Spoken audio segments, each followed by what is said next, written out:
as características de ocupação da floresta amazônica. Então, simbora.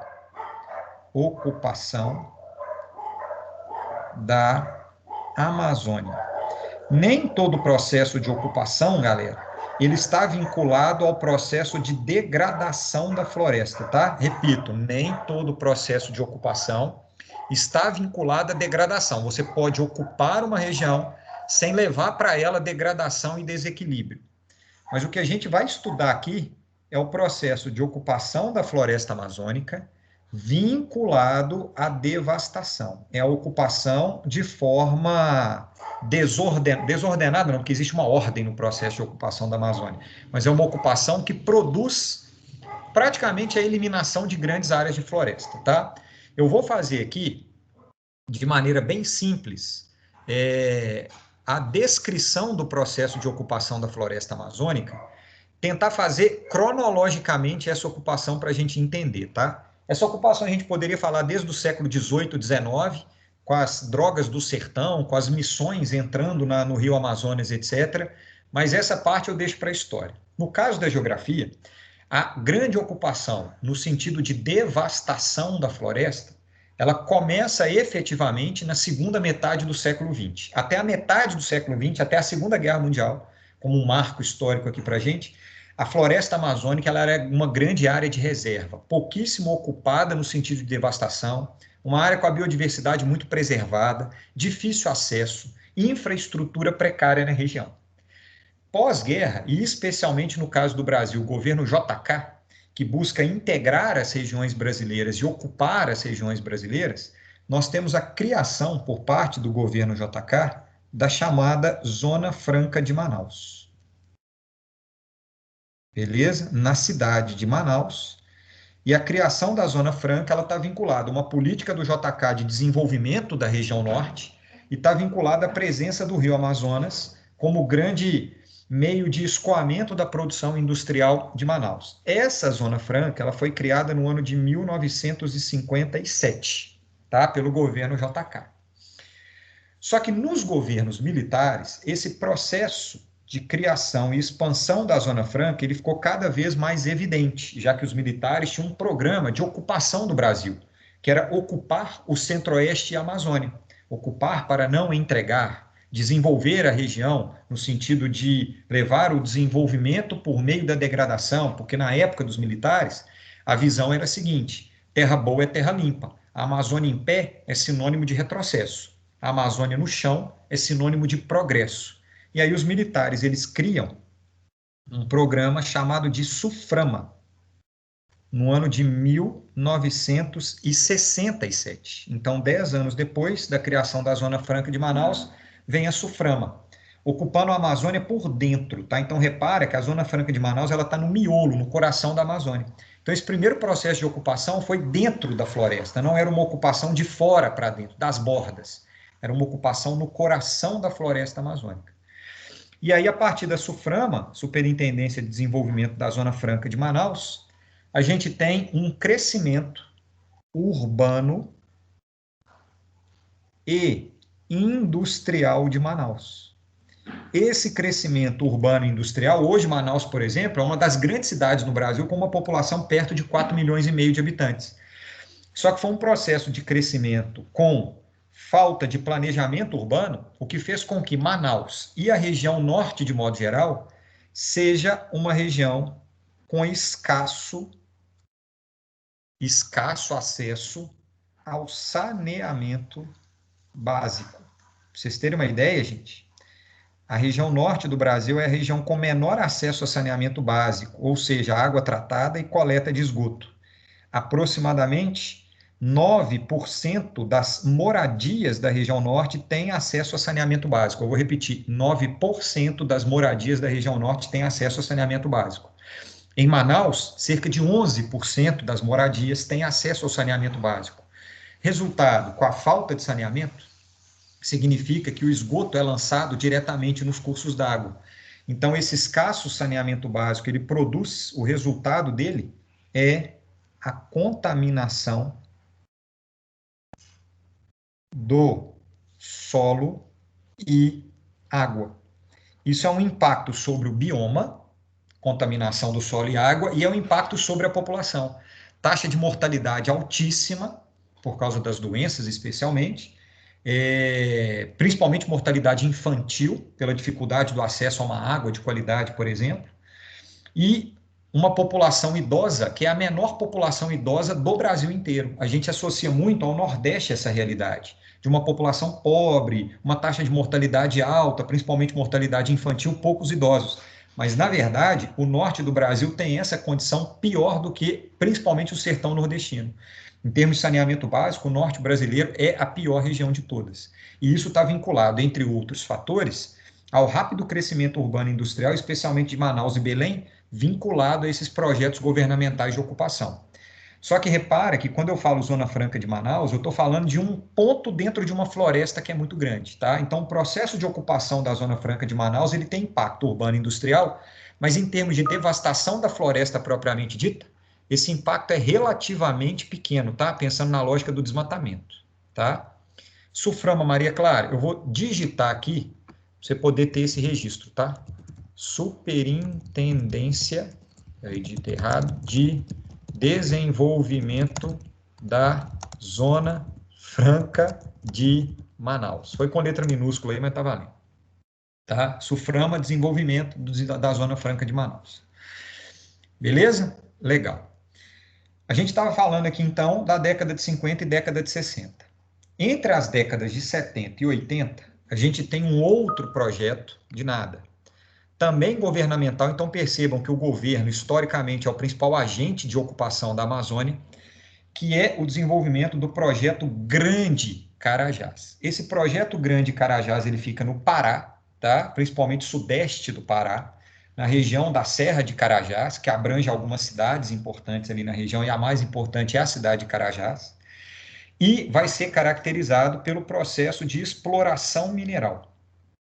E aí a exploração mineral, ela é responsável, e aí, a partir da década de 70, principalmente a exploração de ferro, de cobre, de manganês e de alumínio, essa exploração mineral, ela vai ser responsável aí sim pelo início das grandes degradações e devastações na floresta amazônica.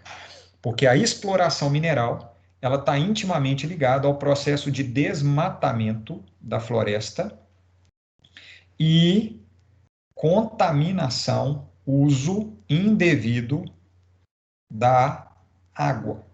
Beleza? Então a gente vai ter, com a exploração mineral, aí sim, o crescimento, a aceleração e a ampliação do desmatamento da floresta amazônica, que começa com essa mineração, já que Manaus era muito pontual, e aí a Zona Franca de Manaus já tem um desgaste, uma degradação da Amazônia muito grande.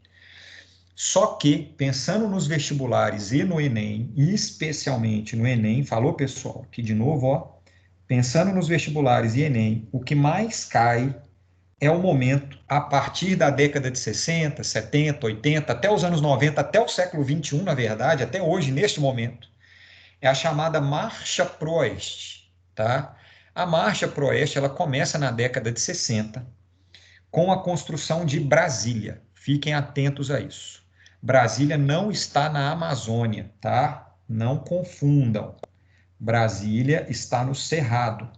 Só que Brasília fica conhecida, quando ela foi construída lá em Goiás, tá? Em 1960, ela fica conhecida como a grande porta de entrada, era o meio do caminho para a Amazônia.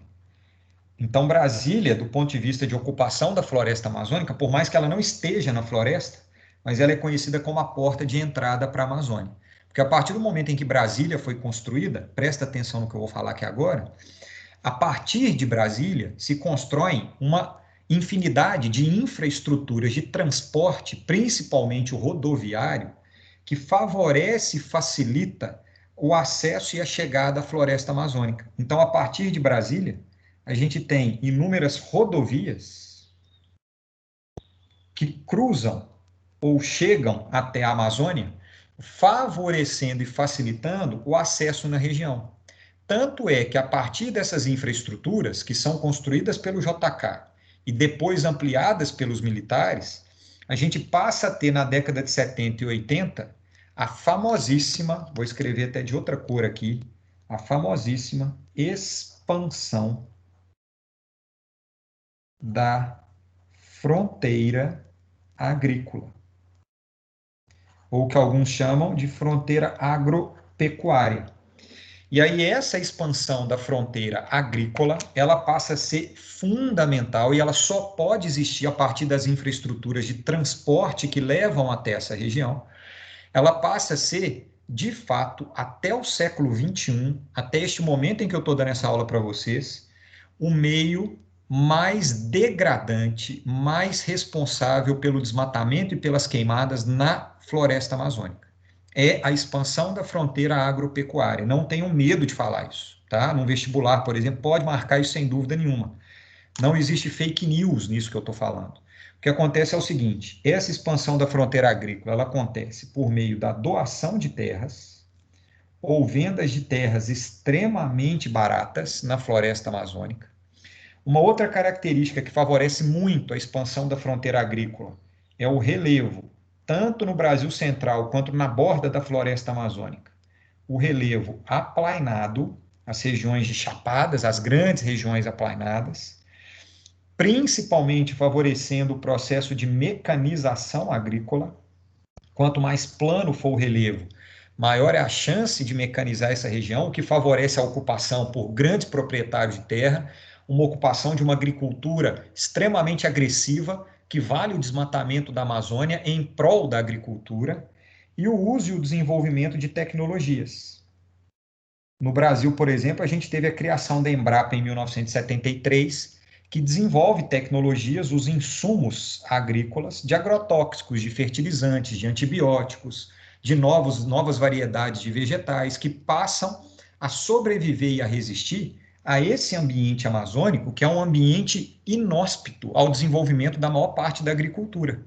Então, o Cerrado e a Amazônia, eles passam a ser amplamente devastados a partir deste momento da ocupação agropecuária, favorecido pela construção de Brasília, porta de entrada para a Amazônia, principalmente as rodovias a partir de Brasília, expansão da fronteira agrícola com um programa governamental de ocupação da floresta amazônica. Presta atenção no que eu vou escrever aqui agora. Todo esse processo, ele está intimamente vinculado, como eu já falei aqui, à infraestrutura rodoviária. Beleza? As rodovias representam a entrada na floresta amazônica, além da criação de infraestrutura de geração de energia na região, com a construção de hidrelétricas. Tem uma hidrelétrica importantíssima na Amazônia, chamada hidrelétrica de Tucuruí, que foi construída no Pará para abastecer o projeto mineral de Carajás. Então, as rodovias facilitam o acesso e as hidrelétricas geram a energia e o desenvolvimento para a região.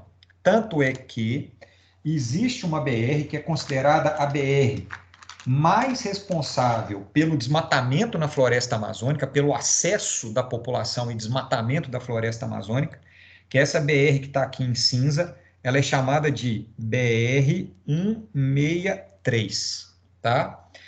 Eu disponibilizei para vocês, agora, antes da aula começar, 1 minuto antes da aula começar, lá no campus, nessa aula de floresta amazônica, um link de um documentário que saiu no ano passado, 2019, chamado Amazônia Sociedade Anônima. Ele tem na íntegra no YouTube em 5 episódios. Eu disponibilizei o link só do episódio 1, que a partir dele você consegue ver os outros, tá?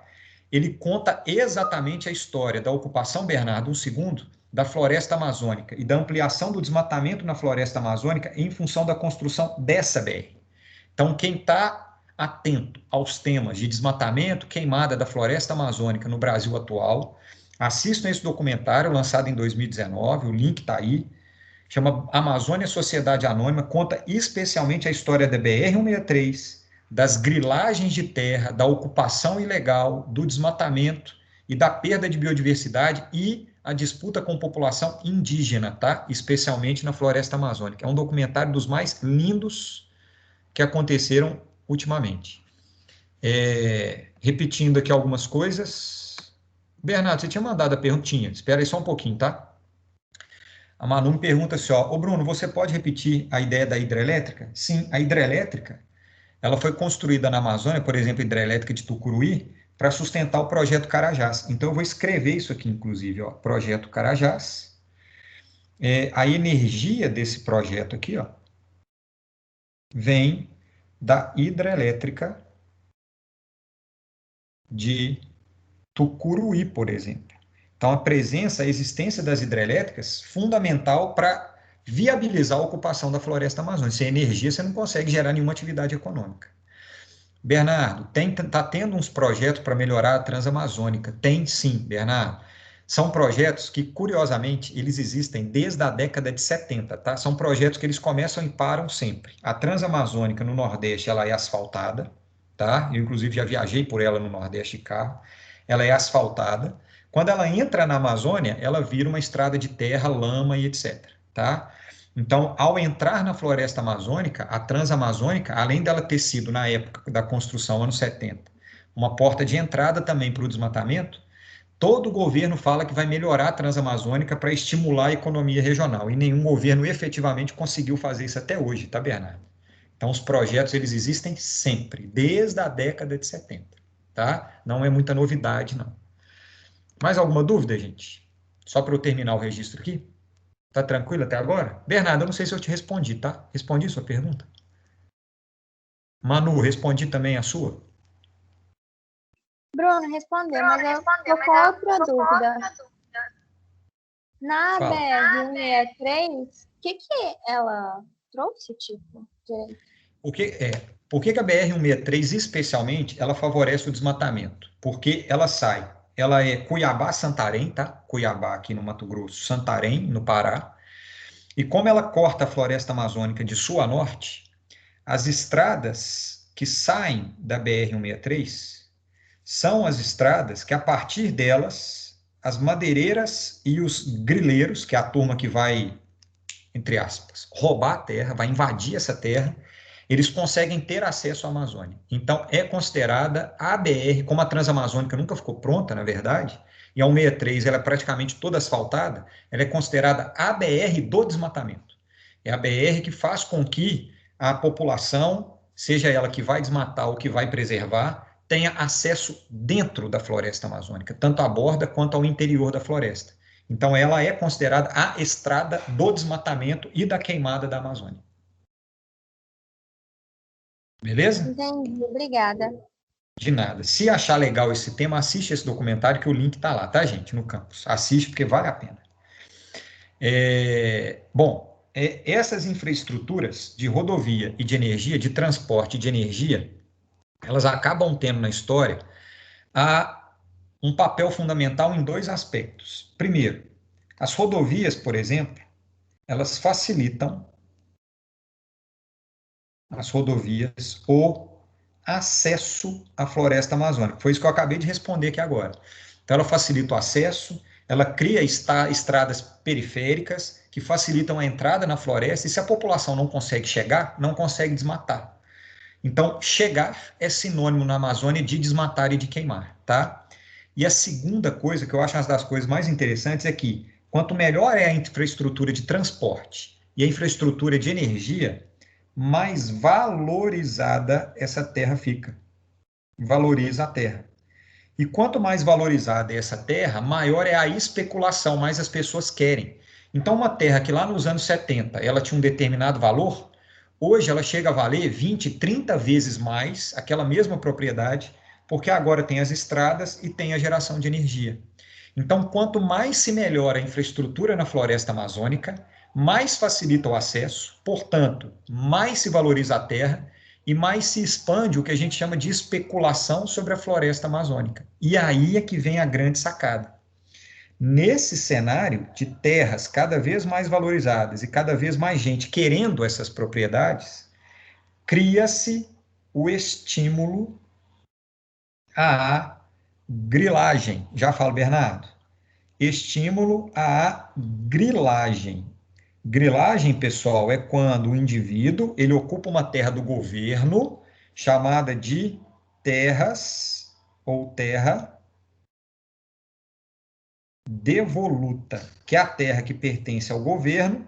O governo não tem controle sobre essas terras, muitas vezes não tem a certidão da terra, e aí, quanto mais se valoriza a terra e mais favorece o acesso, maior é a tendência e o estímulo à especulação dessa região, que é a grilagem, tá?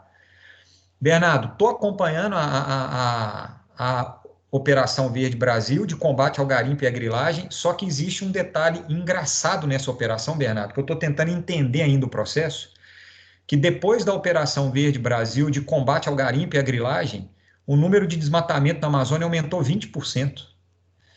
Eu tô estudando a operação ainda para entender o que está acontecendo. Porque o governo criou essa operação, colocou a Força Nacional na Amazônia e o desmatamento aumentou 20% e a grilagem também, porque o desmatamento, a queimada, ele está vinculado à grilagem. Então, Bernardo, eu ainda estou estudando essa operação para entender o que está acontecendo com ela, de por que, apesar da Força Nacional e presença do Exército na Amazônia, a taxa de desmatamento continua subindo, tá? Tem algumas suposições que estão vinculadas, por exemplo, à anistia, a multas, anistia a crimes ambientais, etc.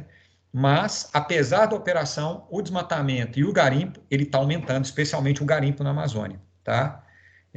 Infelizmente, tá? Infelizmente, não fico feliz por isso de jeito nenhum, beleza? Então, pessoal, fiquem atentos, porque toda vez que a gente tem estímulo à grilagem a terras devolutas, e é o que mais acontece, especialmente na borda da Amazônia, se configura, um minuto só, Gabi, se configura na Amazônia, veja bem o que eu vou fazer aqui, eu tenho que achar uma cor para eu fazer isso aqui, já sei. Se configura na Amazônia, isso daqui, ó. Repara a região onde mais acontece o desmatamento, tá? Na floresta amazônica. Esse desmatamento na floresta amazônica, ele vai acontecer especialmente ao longo dessa faixa que está aqui, ó, exatamente na borda da Amazônia. Essa faixa na borda da floresta amazônica aqui, ela tem um nome, tá? Esse grande arco na Amazônia, principalmente na borda, é chamado de arco do desmatamento. Fiquem atentos a isso para os vestibulares. Arco do desmatamento da Amazônia, que é o arco de ocupação da Amazônia, e ele entra na Amazônia ao longo da história, tá? Ele já foi aproximadamente 500 quilômetros mais afastado do que é hoje, porque na medida em que vai acontecendo o desmatamento, esse arco ele vai andando e entrando na floresta amazônica e produzindo uma série de conflitos. Os conflitos pela terra, os conflitos com os indígenas, o conflito com o próprio governo, com os fiscais e etc e tal. Então, fiquem atentos a esse processo de estímulo à grilagem. Para fechar, e aí eu respondo todas as perguntas, esse estímulo, esse processo de expansão e de formação ao longo da história do Brasil, não é de agora, é histórico, de grilagem, ele está diretamente vinculado, a última coisa que eu vou escrever, ao desmatamento, e aí o arco do desmatamento, ao desmatamento, e as queimadas na floresta amazônica. Beleza? Vinculada a desmatamento e queimada. Ou seja, se a gente olhar historicamente, o governo brasileiro, ao longo das histórias, ele é o grande estimulador à ocupação da floresta amazônica. Beleza? Bernardo, só um segundo. Gabi, eu nunca entendi esse direito do Estado ter que ter uma certidão da terra. Como que o governo não sabe as terras que já foram registradas e compradas e as que não? Não sabe, Gabi. O governo sabe as terras que já foram compradas e registradas. Como a terra do governo é uma herança do Império, o Império não tinha certidão sobre a terra. Era tudo monarquia, a terra era do rei. E aí, na medida em que a gente se tornou república, a gente tinha que ter o registro, porque a partir da segunda metade do século XVIII, mais ou menos, começa a existir a lei das terras, do finalzinho do século XVIII, que é obrigada a comprar e vender terra, ter a certidão da terra. Quando a monarquia acaba e ela não tinha certidão, porque tudo era do rei, então pronto, existia o rei, tudo era dele, não era de mais ninguém. Quando vem a república no século XIX, as terras passam para o governo da república, que não faz a certidão da terra. E aí, praticamente metade das terras que pertencem ao governo, o governo não tem controle, não tem a certidão, ele não sabe qual terra é dele e qual não é. E aí abre espaço para grilagem, que aí a falta da certidão e o controle abre espaço para grilagem, tá? O governo Temer, por exemplo, não é difícil, tá, Gabi? É inclusive fácil. Só que não existe um programa nacional de regularização fundiária das terras devolutas. Nunca existiu esse programa. O governo Lula criou o projeto, não foi para frente. O governo Dilma criou, não foi para frente. O governo Temer criou e não foi para frente. nunca existiu de fato um programa de regularização fundiária de terras devolutas. Por quê? Porque a maior parte dos governos no Brasil são governos de latifundiários e grileiros. Eles não querem a regularização fundiária do governo exatamente para abrir espaço para grilagem, entendeu? Está tudo emaranhado, está todo mundo lá dentro do governo que acaba impedindo esses processos de regularização fundiária, porque eles dão espaço à grilagem, tá? Infelizmente. Que é exatamente a bancada ruralista especialmente, que é o caminho para a gente diminuir o desmatamento na Amazônia, pessoal, é a regularização fundiária. O governo Temer, por exemplo, ele criou um processo de regularização fundiária, para vocês terem uma ideia, que é a autodeclaração, e agora foi reforçada, foi legalizada pelo governo atual. O cara, ele autodeclara a sua terra. Então, mesmo que eu seja grileiro, o governo acaba regularizando a minha propriedade se eu autodeclaro que eu sou dono daquela propriedade. Não precisa mais ter o fiscal olhando isso, tá? Então, acaba que o estímulo governamental, ele é a grilagem, porque os grileiros estão e são o governo, tá? Historicamente falando. Manu, não entendi muito bem como que a grilagem entra nisso. A grilagem, Manu, assiste o documentário depois, você vai entender isso legal. A grilagem é o seguinte, eu, por exemplo, sou o Bruno, eu não quero ser o dono da terra. O que que eu faço? Eu entro numa propriedade que é do governo, exatamente, eu entro numa propriedade que é do governo que não tem a certidão, eu desmato e ponho fogo. Quando a terra é desmatada e é queimada, o valor dessa terra chega a aumentar 3 vezes em relação ao valor da floresta amazônica em pé, tá? E aí eu desmatei, pus fogo, deixei a terra limpa, valorizei. Aí eu, Bruno, faço a grilagem, eu crio uma certidão falsa dessa terra e vendo a propriedade para alguém. Então eu, como grileiro, eu uso a infraestrutura que valoriza a terra e queimo aquela floresta que valoriza ainda mais para poder vender essa propriedade cada vez mais cara por meio da grilagem. Então a grilagem hoje é o principal instrumento de ocupação, desmatamento e queima da floresta amazônica. E aí a grilagem ela está vinculada, porque quem vem atrás comprando do grileiro normalmente, quando não é ele diretamente, é o cara da soja e é o cara da pecuária. Tanto é que existe uma briga grande hoje no Brasil e internacional de alguns bancos e algumas empresas diminuírem financiamento e compra de soja e de carne de grileiros e de proprietários rurais que desmatam e queimam a Amazônia. Existe um movimento muito forte no Brasil e no mundo de redução do acesso econômico desses proprietários ao mercado nacional e internacional. É um dos instrumentos que se tem para poder limitar economicamente a ideia da grilagem.